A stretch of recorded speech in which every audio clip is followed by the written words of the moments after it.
भौजी का हो देवर बाबू? अरे कहाँ जाता हो? का बताए, खेत कियारी है देखे जात है, कुल परती परल बा हो। परती परल बा और का? अरे का करे परती छोड़ ले हो, हमरी से जतवा लो का। अरे तो हमें ना पता रहा कि तू ट्रैक्टर ले ले है याने। अरे ट्रैक्टर तो हमार जीवन बा 2 साल हो गए हो। तो ऐसा न कहा नौफरवा लेके चली होता हो। नौफरवा? हाँ भौजी सुना, सुनावा। हे नौफरवा से साफ नहीं होई तरसी वनवा रोटा बेटर से जोताला।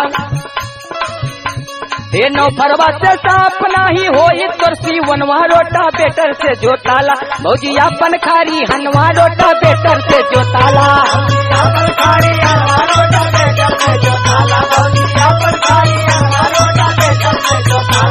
हे देवर बबुआ, हो सुनाई तोहार रोडा बेटर न काम करी हो।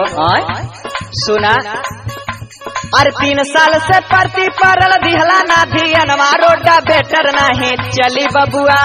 कहे अरे 3 साल से परती परल दिहला ना धियनवा रोडा बेटर नहीं चली बबुआ। परती बासी वनवा रोडा बेटर नहीं।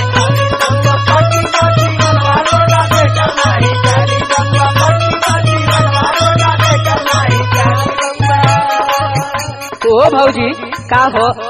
ई बतावत 3 साल से पड़ती एकदम तो लागे झुराएगा होई।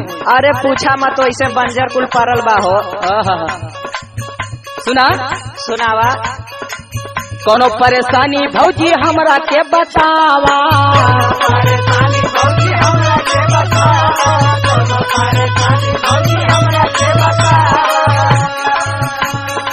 तोरा कोनो काम फंसी हमरा लगे आवा।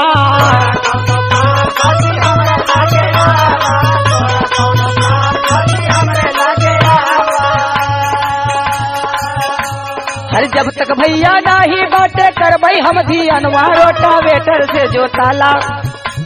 अच्छा सुनत हो? सुनत है हो। जब तक भैया ना आए बाटे तब तक जोन में कोनो परेशानी कोनो दिक्कत होए हमरे लगे आए कि जोन में बताइबू तो हर काम हो जाए। अच्छा, जब तक भैया नहीं बाटे करबई हम धियनवा रोटा बेटर से जोताला। भौजी अपन खारी हनवा रोटा बेटर से जोताला।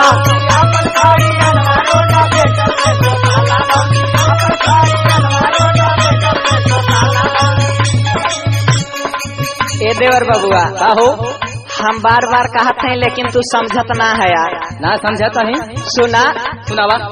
अरे रोडा बेटर दे ऊपर से खुरखुराई।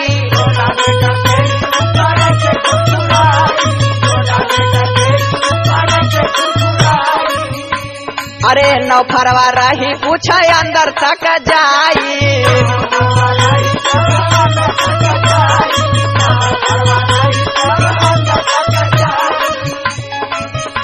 अरे तब जाके खेत फरहर होई मन कहनवा रोडा बेटर नहीं चली बबुआ।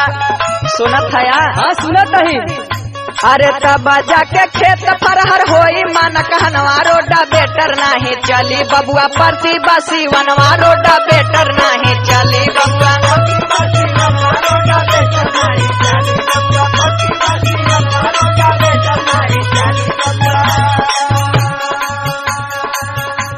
ठीक है भौजी, ले चलब सारे के नौफरवे से जोती देवे। ठीक बा हो। ए सो जोताई के बोवाई दट्टू ढाईचा।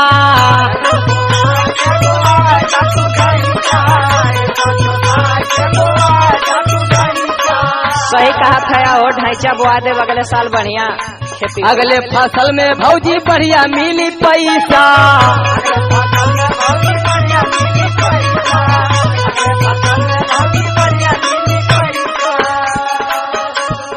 कमलेश महात्मा गुड्डू लहरी के बाई पलनवा रोटा बेटर से जोताला।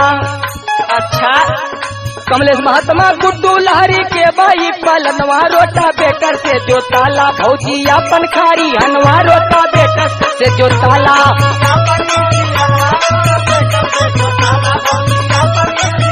रोटा बेटर नहीं चली बबुआ। पति बासी वनवा रोटा बेटर नहीं चली। रोटा बेटर से जोताला। भौजी अपन खारी हनवा